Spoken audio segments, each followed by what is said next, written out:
Hello दोस्तों, आज के इस वीडियो में पढ़ने वाले हैं क्लास 9th का एनसीईआरटी मैथमेटिक्स।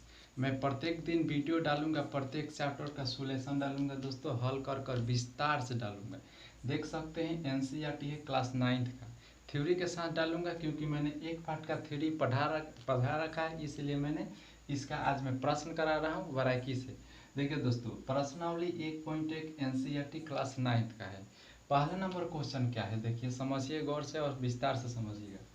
प्रश्न है, क्या शून्य एक परिमेय संख्या है? क्या इसे p बटा q के रूप में लिख सकते हैं जहां p और q पूर्णांक संख्या है? जहां p और q पूर्णांक है और q का मान 0 नहीं होना चाहिए, कंडीशन दिया गया है। देखिए दोस्तों, परिमेय संख्या पहले समझिए क्या होता है। परिमेय संख्या जिसे p बटा q के रूप में लिख सकते हैं। जैसे में एग्जाम्पल, जैसे में कोई 5 दे दिया, इसे बोलेगा क्या यह परिमेय संख्या है?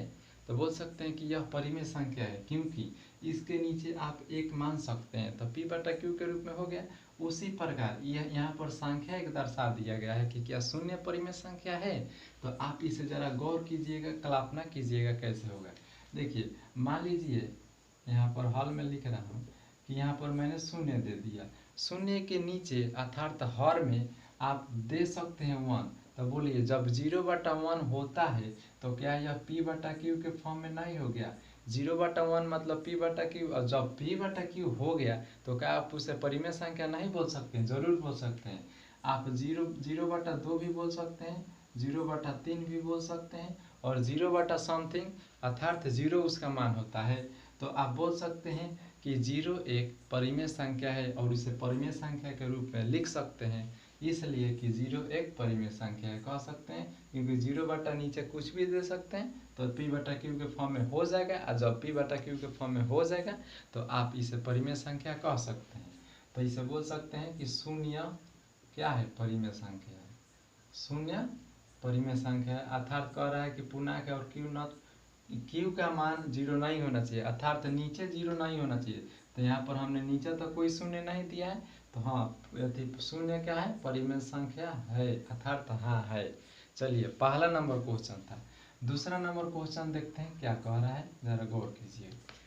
दूसरा नंबर क्वेश्चन है 3 और 4 के बीच 6 परिमेय संख्या निकालना है दोस्तों। यहाँ पर देखिए 3 और 4 के बीच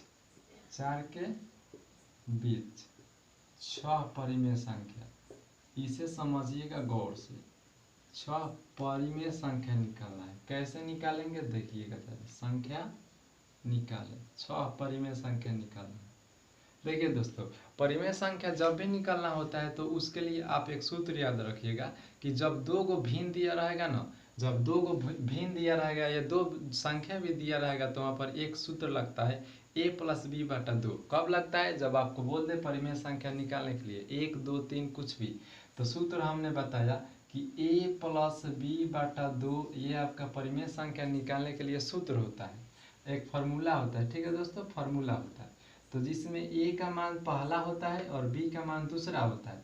तो a का मान कितना है? 3 है, और b का मान कितना है? 4 है। प्लस इसलिए देंगे क्योंकि प्लस में सूत्र है, और बाटा में कितना दे देंगे? 2। अब दोनों को जोड़ दीजिए तो 4 3 कितना हो जाएगा? 7, और बाटा में 2 हो जाएगा। ये आपका 7/2 प्रथम परिमेय संख्या है, अर्थात पहली परिमेय संख्या है। अब दूसरी निकालना होगा तो इस तरह लिख दीजिएगा कि दूसरी परिमेय संख्या हमने पहला निकाल लिया, तो दूसरी परिमेय संख्या यहाँ पर निकाल रहा हूँ। जब दूसरा निकालना रहेगा तो ध्यान दीजिएगा, इसमें से आप कोई एक संख्या को चुनेंगे, इसमें से कोई एक भिन्न को उठाएंगे। मान लीजिए 3 यहाँ पर मैं लिख रहा हूँ, तो 3 लिख लिए, और यहाँ पर a का मान तो 3 था लिख लिए, और b का मान इसमें से नहीं लेना है। जब पहली संख्या निकाले तो जो भिन्न आया था अंतिम वाला, इसमें से लेना है। तो 7/2 आया था तो ले लिए, और ये प्लस है, सॉरी यहाँ पर 2 है सूत्र का, तो 2 लिख लीजिए, और नीचा 1 मानकर इसका बाटा का जोड़ करेंगे। तो करिए यहाँ पर 1 2 का एलसीएम ले लेंगे तो 2 हो जाएगा, और 1 के टेबल में 2 2 बार में है तो 3 दूना का 6 हो जाएगा, और प्लस में 2 के टेबल में 2 1 बार में है तो 7 के कम 7 हो जाएगा, और बाटा में कितना? 2। 7 6 जोड़ देंगे तो 13, बाटा में 2 और बाटा में 2, नीचे 1 मान लीजिए, और इसे आप पलट दीजिए भिन्न का। देखिए तो 13/2 हो जाएगा, और गुने में ये ऊपर 1 चला जाएगा और नीचे ये 2 आ जाएगा। अब देखिए गुना कर दीजिए, 13 में 1 से गुना होगा तो 13 और बट्टा में 2 दूना का 4 हो जाएगा। 13/4 ये आपका दूसरी परिमेय संख्या हुआ। अब चलिए तीसरी निकालते हैं। तो यहाँ पर लिख लीजिए तीसरी परिमेय संख्या, ये आपका तीसरी परिमेय संख्या। तो इसमें से कोई एक ले लीजिए, मान लीजिए 3 में ले रहा हूँ और प्लस में अंतिम वाला भिन्न क्या है 13/4। तो यहाँ पर लिख लीजिएगा 13/4 और ये सूत्र का कितना हो जाएगा 2। फिर यहाँ पर 1 मान लीजिए और एलसीएम लीजिए। 1 4 का एलसीएम हो जाएगा कितना 4 हो जाएगा और 1 के टेबल में 4 4 बार में है तो 4 से गुना करेंगे तो हो जाएगा 12 प्लस में 4 के टेबल में 4 1 बार में है तो ये हो जाएगा आपका 13 और बट्टा में कितना है 2 है। अब 13 12 जोड़ देंगे तो कितना हो जाएगा 25 हो जाएगा और बट्टा में 4 और नीचे 2 है और नीचे अंतिम में 1 मान लेंगे क्योंकि पलटने में सुविधा होगी। तो अब इसे आप हल कर लीजिए। 25 बट्टा में हो जाएगा 4 और गुने में 1 ऊपर चला जाएगा 2 नीचे आ जाएगा। 25 में 1 से गुना होगा तो 25 हो जाएगा और 4 में 2 से गुना होगा तो 8 हो जाएगा। ये आपका तीसरी परिमेय संख्या था। चलिए चौथा परिमेय संख्या निकाल कर दिखा रहा हूँ। इसे मिटा देते हैं क्योंकि मैंने इसे हल कर दिया है। देखिए दोस्तों चौथा परिमेय संख्या कैसे निकालेंगे। यहाँ पर चौथा परिमेय संख्या बराबर, इसमें से कोई एक ले लीजिए, मान लीजिए 4 अब की ले रहा हूँ तो 4 प्लस में अंतिम वाला क्या है 25/8। तो यहाँ पर लिख लीजिए 25/8 और सूत्र का क्या लगा देंगे 2 लगा देंगे। इसे मिटा लीजिए। चलिए इसे मिटा देते हैं, हल करने में अच्छा रहेगा, जगह की कमी है। चलिए देखिए अब इसे हल कर लीजिए। यहाँ पर 1 मान लीजिए तो 1 8 का लघुत्तम कितना हो जाएगा 8 हो जाएगा। 1 के टेबल में 8 कितने बार में है 8 बार में है तो 8 में 4 से गुना करेंगे तो कितना हो जाएगा 8 चौका 32 हो जाएगा और प्लस है तो प्लस। 8 के टेबल में 8 कितने बार में है 1 बार में है तो ये आपका 25 हो जाएगा और बट्टा में कितना हो जाएगा 2 हो जाएगा। आप इसे जोड़ लीजिए। 5 2 कितना हो जाएगा 7 हो जाएगा और 3 2 कितना हो जाएगा 5 हो जाएगा। बट्टा में 8 दे दीजिए और इसके बट्टा में 2 है तो 2 दीजिए और अंतिम वाला कुछ नहीं तो 1 मान लीजिए। 4 को फॉर्म में हो गया, पलट दीजिए। अब इसे पलट देंगे तो कितना हो जाएगा 57/8 और गुने में ये ऊपर 1 चला जाएगा नीचे 2। अब 57 में 1 से गुना होगा तो 57/8 दूना का 16 हो गया। ये आपका चौथा परिमेय संख्या था। पांचवा, अब अंतिम पांचवा निकाल लीजिए। पांचवा परिमेय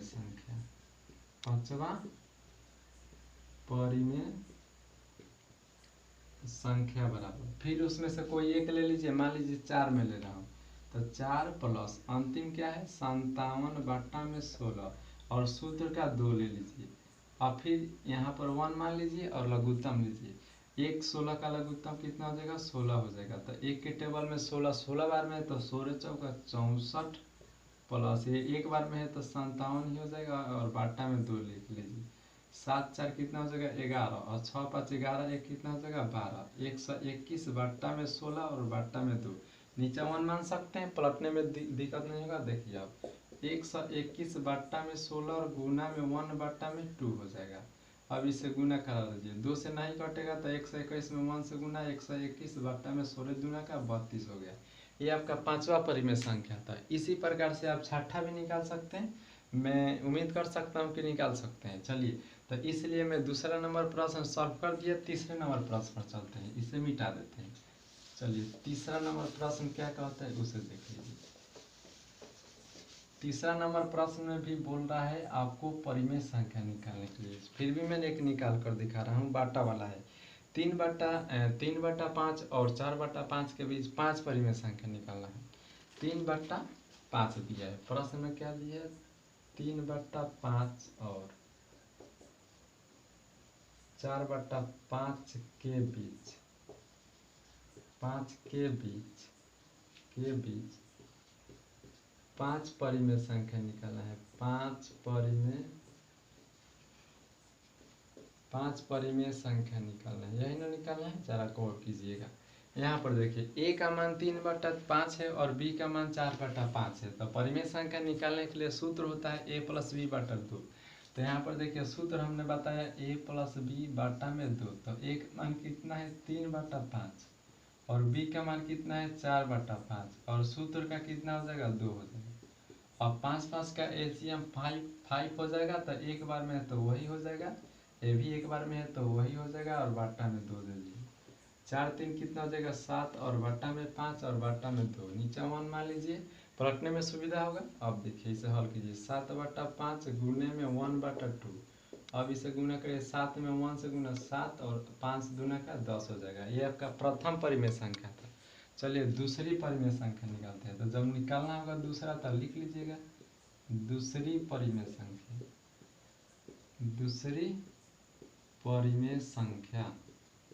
दूसरी परिमेय संख्या निकालने के लिए इस भिन्न में से किसी एक का मान ले लीजिए। मान लीजिए पहला मैं ले रहा हूँ 3/5 और अंतिम भिन्न क्या निकला है 7/10। तो यहाँ पर लिख लीजिए 7/10। ए का मान 3/5 हो गया। इसमें से आप चाहें तो 4/5 भी ले सकते हैं, कोई दिक्कत वाली बात नहीं है। तो हमने 3/5 यहाँ पर लग लीजिए और अंतिम भिन्न क्या आया था 7/10 और सूत्र का क्या लगा देंगे 2, सूत्र का 2। और 5 10 का एलसीएम ले लीजिए 10 हो जाएगा। 5 के टेबल में 10 2 बार में है तो 3 दूना के यहाँ पर 6 हो जाएगा और 10 के टेबल में 10 एक बार में है तो यहाँ पर 7 एकम 7 हो जाएगा और बट्टा में 2 दीजिए। अब देखिए 6 7 जोड़ दीजिए तो 13 बट्टा में 10 और बट्टा में 2, नीचे 1 मान लीजिए और पलट दीजिए। तो यहाँ पर अंतिम में हो जाएगा 13 बट्टा में 10 गुने में 1/2।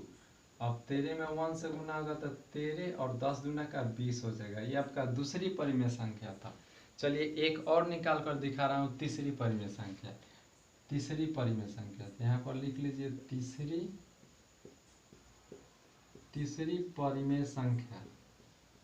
तीसरी परिमेय संख्या जब निकालना होगा तो फिर इसी में से कोई एक लेंगे। मान लीजिए अब की मैं ले रहा हूँ 4/5 प्लस में अंतिम भिन्न क्या आया था 13/20। तो यहाँ पर ले लीजिए 13/20 और मेन बट्टा में सूत्र का 2 दे देंगे, सूत्र का 2 दे दीजिए।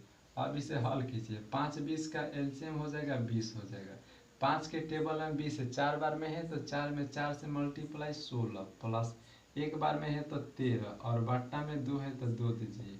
13 16 जोड़ देंगे तो 6 3 9 और 1 1 जोड़ देंगे तो 2 हो जाएगा और बट्टा में 20 और इसके बट्टा में 2 है और नीचे 1 मान लीजिए और पलट दीजिए। तो ये हो जाएगा 29 बट्टा में 20 गुने में 1/2। ये अब नहीं कटेगा तो इसे गुना करा लीजिए। 29 में 1 से गुना 29 होगा और 20 गुना का आप यहाँ पर 40 हो गया। ये आपका तीसरी परिमेय संख्या था। इसी प्रकार से आप चौथा और पांचवा और छठा भी निकाल सकते हैं। इसमें से एक भिन्न ले लीजिएगा और अंतिम वाला धर पर जोड़कर और सूत्र का 2 लगा लीजिएगा, बन जाएगा। चलिए आई होप आप लोग सॉल्व कर लेंगे। अगला प्रश्न को देखते हैं, इसे हम मिटा देते हैं। अगला नंबर प्रश्न होगा चौथा नंबर प्रश्न क्या है देख लेते हैं उसे।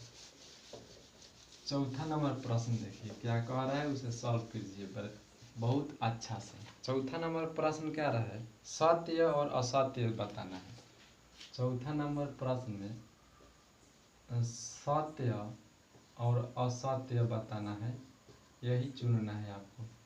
चलिए सत्य और असत्य चुनना है। फर्स्ट नंबर क्वेश्चन क्या है, कह रहा है कि प्रत्येक प्राकृत संख्या एक पूर्ण संख्या होती है। यहाँ पर क्वेश्चन में लिख रहा हूँ प्रत्येक प्राकृत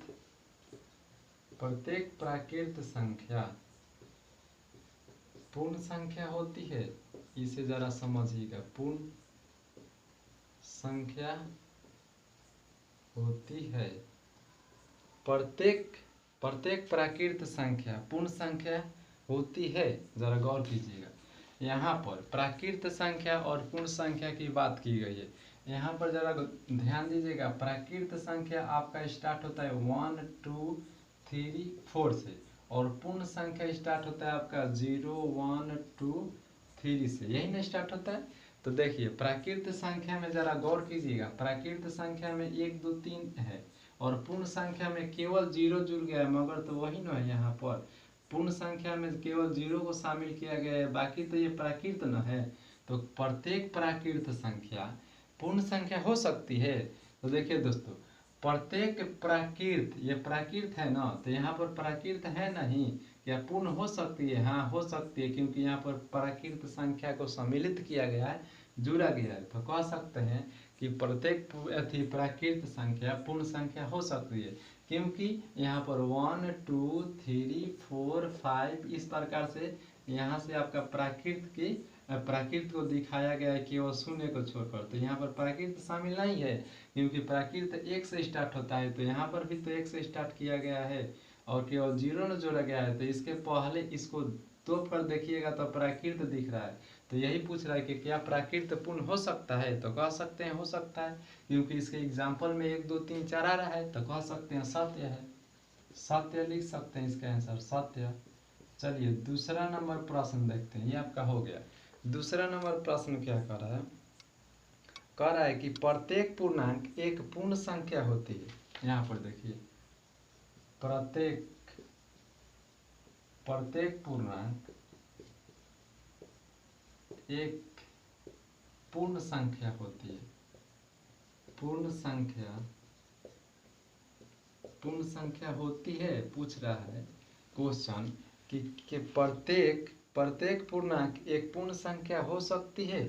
यहाँ पर देखिए पूर्णांक जो होता है आपका दोस्तों पॉजिटिव होता है नेगेटिव होता है, मगर पूर्णांक जब बात किया गया है तो पूर्णांक आपका नेगेटिव होता है और पूर्ण संख्या आपका नेगेटिव नहीं होता है, पॉजिटिव होता है केवल। पूर्ण संख्या क्या होता है, पॉजिटिव होता है, नेगेटिव नहीं हो सकता है।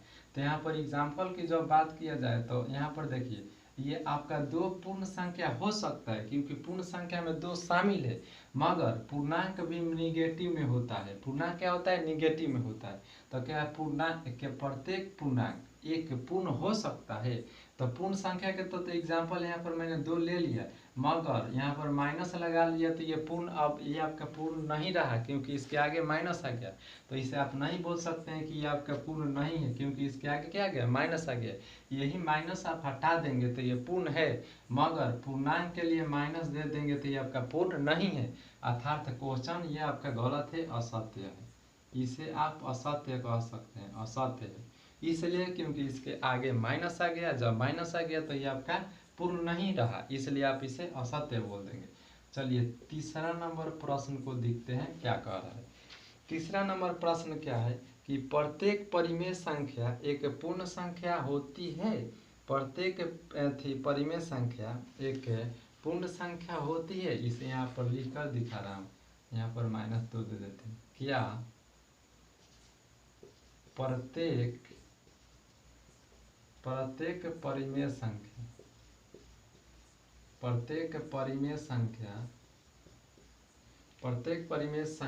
एक पूर्ण संख्या होती है। यही ना क्वेश्चन कर रहा है कि प्रत्येक परिमेय संख्या एक पूर्ण संख्या होती है। चलिए इसे समझते हैं। देखिए दोस्तों प्रत्येक परिमेय संख्या क्या होता है, परिमेय संख्या आपका ऐसा होता है 1/2 5/7 √4 1/7 ऐसे होता है। बाटा में होता है अर्थात p/q के रूप में होता है। ये जब आपका पूर्ण संख्या को चर्चा किया गया है पूर्ण संख्या का, तो पूर्ण संख्या आपका कभी भी भिन्न के रूप में नहीं हो सकता है। पूर्ण संख्या भिन्न के रूप में नहीं हो सकता है, और जबकि परिमेय संख्या भिन्न के रूप में होता है। यहाँ पर पूर्ण संख्या की बात की गई है, तो पूर्ण संख्या भिन्न के रूप में नहीं होता है और ये आपका परिमेय संख्या को बोला जाता है, क्योंकि परिमेय संख्या p/q के फॉर्म में होता है। यहाँ पर बोल रहा है कि परिमेय पूर्ण के रूप में हो सकता है, नहीं हो सकता है, क्योंकि परिमेय p/q के फॉर्म में होता है और पूर्ण आपका p/q के फॉर्म में नहीं होता है। इसलिए इस प्रश्न का उत्तर असत्य होगा। क्या हो सकता है, असत्य होगा। आई होप आप लोग इतना प्रश्न समझे होंगे। फिर मिलते हैं हम अगले वीडियो में। 1.1 इसमें बताया, इसके बाद में लाऊंगा फिर थ्योरी के साथ, और इसके बाद हम 1.2 लाएंगे। आई होप आप लोग समझे होंगे। फिर मिलते हैं अगले वीडियो में। Best of luck.